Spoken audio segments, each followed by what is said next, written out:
যখন বাবা বেনারসের রাজা তার স্ত্রী মারা গেলে কন্যা সন্তানের জন্ম দিল, তখনকার দিনে বাবা দাইমা ছিল, দাইমার কাছে সন্তানরা লালন পালন করে আস্তে আস্তে তারা ধীরে ধীরে বড় হয়।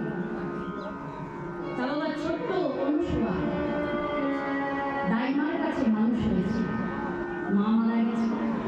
ঠিক যখন 9 বছর বয়স, দাইমা এসে জমিদার বাবুকে বলছে, জমিদার বাবু আপনার কন্যা 9 বছরের হয়ে গেছে। আগেকার দিনে 9 বছর নয়, অনেক বড়, বিয়ে দেওয়া হয়। আমাদের 9 বছরের কন্যার কথা শুনে জমিদার বাবু মনটা একটু ছোট হয়ে গেল। তো বেশ, কালকে তুমি আমার কন্যাকে আমার কাছে নিয়ে এসো। ঠিক পরদিন দাইমা ছোট্ট অনুসুয়াকে নিয়ে এলেন। জমিদার হোক বা রাজাই হোক বা ভিখারি হোক, বাবা কন্যা বিদায়টা যে কতটা কষ্টে। যার কন্যা সন্তান আছে সেজন বলছে, আর যার কন্যা নেই বাবা সে তো বুঝবে না। কন্যা ছাড়া কিন্তু কন্যার মর্ম কেউ বুঝবে না। জমিদার হোক আর রাজা হোক, তার মনের মধ্যে চিন্তা, আমার একটা সোনার ঘরে কার ঘরে দেবো, সে মানিয়ে নেবে কিনা, ঠিক থাকবে কিনা, চিন্তাই করেছে। অনুসুয়া, কালকে আমি তোমার জন্য স্বয়ংবর সভা করব। স্বয়ংবর সভা মানে হচ্ছে বাবা কন্যার নিজের পছন্দের পাত্র পছন্দ করে নেবে। আগেকার কালে জমিদারদের ছিল বাবা স্বয়ংবর সভা। কন্যা বলছে, বাবা কোনোদিন তো আমি তোমার কাছে কিছু চাইনি, আমার জন্য তোমাকে স্বয়ংবর সভা করতে হবে। তুমি আর কাজ করো, কালকে সকালে আমাকে ওই শিব মন্দিরে নিয়ে যাবে। ওই শিব মন্দিরে যাওয়ার সময় আমি দুটি মালা নিয়ে যাব। একটা মালা আমি শিবের গলায় পরাই দেব, আর একটা পূজা করে বাড়ি উঠে প্রথমে যে পুরুষকে আমি দর্শন করব, আমি তাকে বর্মঙ্গ করিয়ে স্বামী হিসেবে গ্রহণ করব। বাবা বলল, বেশ, তোর যখন এটাই ইচ্ছা তাই। কন্যার কথা চিন্তা করে রাত্রে ঘুম আসে না। প্রভাত হলে না বলে কন্যাকে হাতে ধরে নিয়ে গেলেন শিব মন্দিরে। শিবের মন্দিরে গিয়ে অনুসুয়া শিবের পূজা দিচ্ছে। নমঃ শিবায়, নমঃ শিবায়, নমঃ শিবায়। দেব দেব মহাদেব, মহাদেবী মহেশ্বর,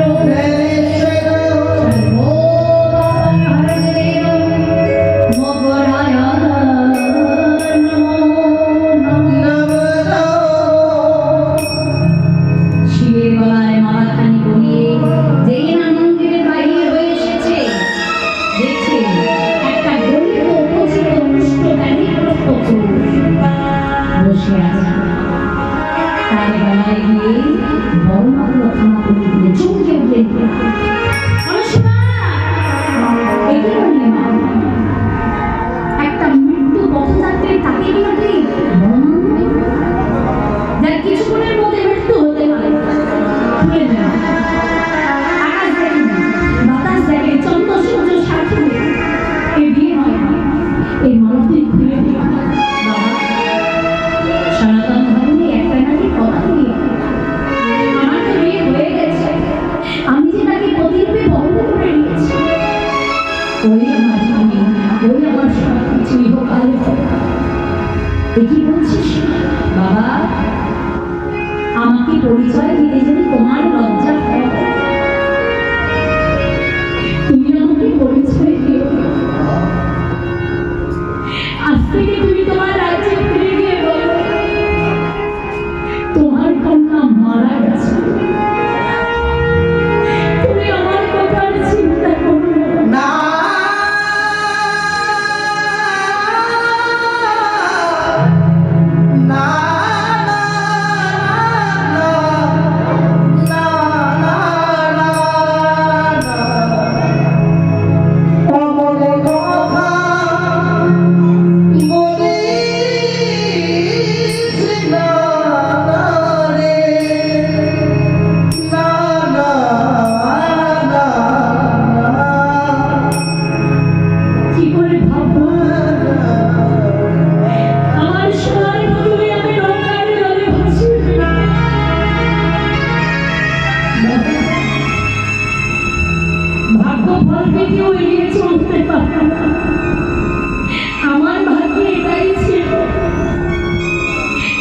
তোমাকে ধন্যবাদ।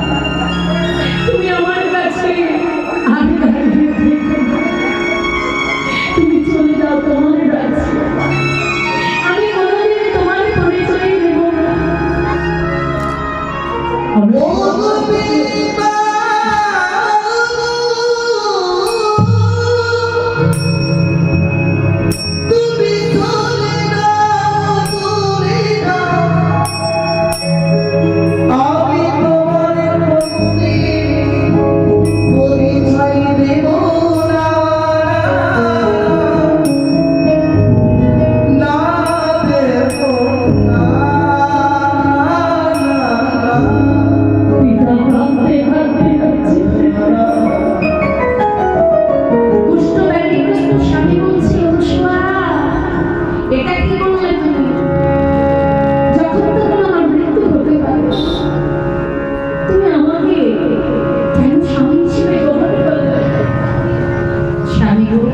এই কথা তোমার মুখে আর মানায় না। তুমি চিন্তা করো না, আমার এই বসনাঞ্চলে জড়িয়ে আমি তোমাকে নিয়ে থাকবো। কুষ্ঠ ব্যাধিগ্রস্ত স্বামীকে বসনাঞ্চলে জড়িয়ে নিয়েছে, বসে বসে মাংস খেতে করছে তো দুর্গন্ধ। স্বামীকে জড়িয়ে পথ ধরে চলে যাচ্ছে। একজন ভিখারি বলছে, কি মা দেখে মনে হচ্ছে রাজদুলারি, তবে করিওটা কি? এটা আমার স্বামী বাবা। স্বামী দেখে মনে হচ্ছে নববধূ এখনই বিয়ে করেছে, এটা তো স্বামী।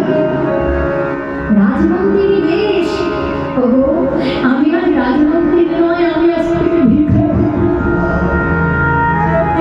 পথে করেছে সকল বাবা। থাকবি কোথায়? চিন্তা করেছিস রমণী হয়ে রাস্তায় যাচ্ছিস? কত মানুষ আছে যারা তোকে প্রতিষ্ঠিত নজরে দেখবে, পারবি নিজেকে রক্ষা করতে? ওরে বাবা, নারীদের এটাই বলে বাবা, আমি কিছুই জানি না, পথে চলেছি। শোনা, ওটা আমার পত্রপুঠি। চল আজ থেকে আমরা মা ছেলে মিলে ওই পত্রপুঠি থাকবো। ভিক্ষা শিক্ষা করে ধীরে ধীরে তোর স্বামীকে আমরা সুস্থ করে দেবো। তাই হবে অনুসোয়া আমার ওই ভিখারির বাড়িতে গিয়ে উঠলে ভিক্ষা শিক্ষা করে ধীরে ধীরে স্বামীকে সুস্থ করছে। কিন্তু কামনা বাসনার পুরুষরা কোনোদিন ভালো হয় না। একদিন অনুসোয়াকে বলে উঠল, অনুসোয়া 1 বছর হয়েছে বিবাহ হয়ে গেল, আমার বড় সাধ, আমি কাশীর দশাশ্রম ঘাটে গঙ্গা স্নান যাব। তুমি আমার নিয়ে যাবে? নিশ্চয়ই নিয়ে যাবো। স্বামীর কথা স্মরণ করে স্বামীকে কোলে নিয়ে গঙ্গার ঘাটে গিয়ে স্নান করিয়ে দিয়েছি। স্নান করে গঙ্গার তীরে বসিয়ে নিজে স্নান করতে যাবে, এমতো সময় বলিকা লক্ষ্য হীরা গঙ্গায় স্নানে নামছে। কামনা বাসনার লোভী পুরুষ ওই রমণীকে দেখে বলল, অনুসোয়া, ও রমণীকে। ও বলিকা লক্ষ্য হীরা, শোনো, আমি একটা রাতের জন্য ওই লক্ষ্য হীরার সঙ্গে সহবাস করতে চাই না।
গেছে। লোভী পুরুষের কামনা বাঞ্ছার খাদ্য হিসেবে স্বামীর কাছে গিয়ে বলছে, গো তোমার মনের বাঞ্ছা পূরণের জন্য একটা রাতের জন্য চিরতরের জন্য আমি পরের ঘরে যাব। এখনো চিন্তা করে দেখো, তুমি কি গরিকার কাছে যেতে চাও? হ্যাঁ চাই, যেখান থেকে পারো তেমন ভাবে পারো যাও। কন্যা কিছু বলল না, চুলায় দিয়ে সিঁদুরের ফোঁটা দিয়ে লাল পাড় শাড়ি পরে ছুটতে ছুটতে চলে যাচ্ছে। মানিকলাল দরজা খোলো, আমি এসেছি। মানিকলাল যেই না দরজাটা খুলে দিয়েছে, মা মা বলে গিয়ে চরণে লুটিয়ে পড়েছে। মা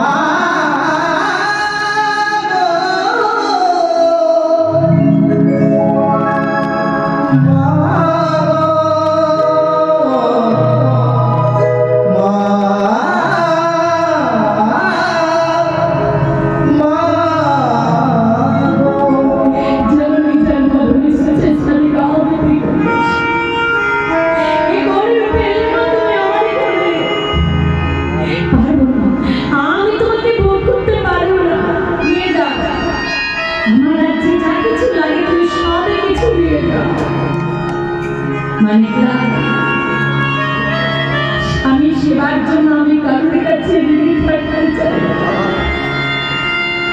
দরকারে বলি আমি দাঁড়িয়ে দাঁড়িয়ে গিয়ে ভিক্ষা করবো স্বামীর জন্য।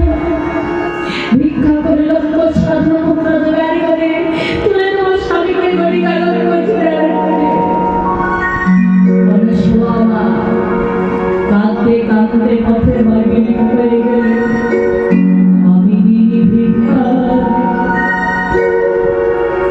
আমার নাই তো কবি আমার কিছু ভিক্ষা দাও।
Hey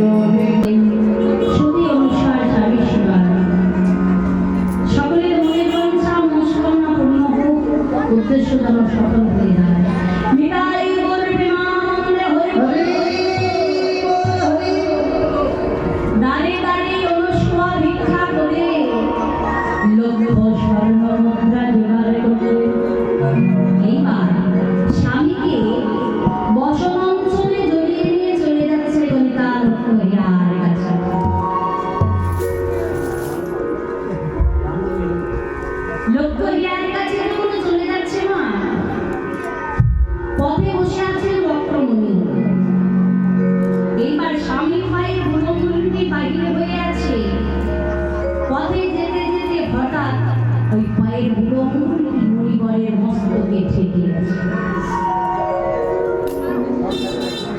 আর যেই না ঠেকে গিয়েছে, আরে আরে পাপিয়সী নারী, দিদি আমার ধ্যান ভঙ্গ করে নিশি প্রভাত হতে না হতে তোর স্বামী মারা যাবে। বলুন না এই কথা।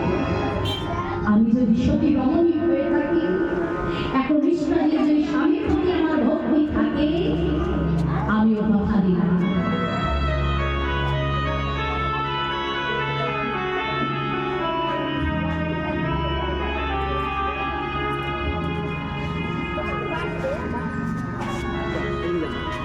কালকে সকালে সূর্যোদয় হবে না, হবে না, হবে না। স্বামীকে নিয়ে গণিকা লক্ষ্য দেয়াল কাছে। গণিকা লক্ষ্য খেয়াল দুটি গ্লাসে শরবত নিয়ে এসেছিল, একটি সোনার গ্লাসে আর একটি কাঁচের গ্লাসে। শরবত এনে বলছে, সেবা করে বলো তো কোন শরবতের স্বাদটা বেশি মিষ্টি। বলুন তো মায়েরা, কোন গ্লাসের স্বাদটা বেশি মিষ্টি হবে, সোনারটা না কাঁচেরটা? একই হবে। বাহ, খুব সুন্দর। শরবত শরবত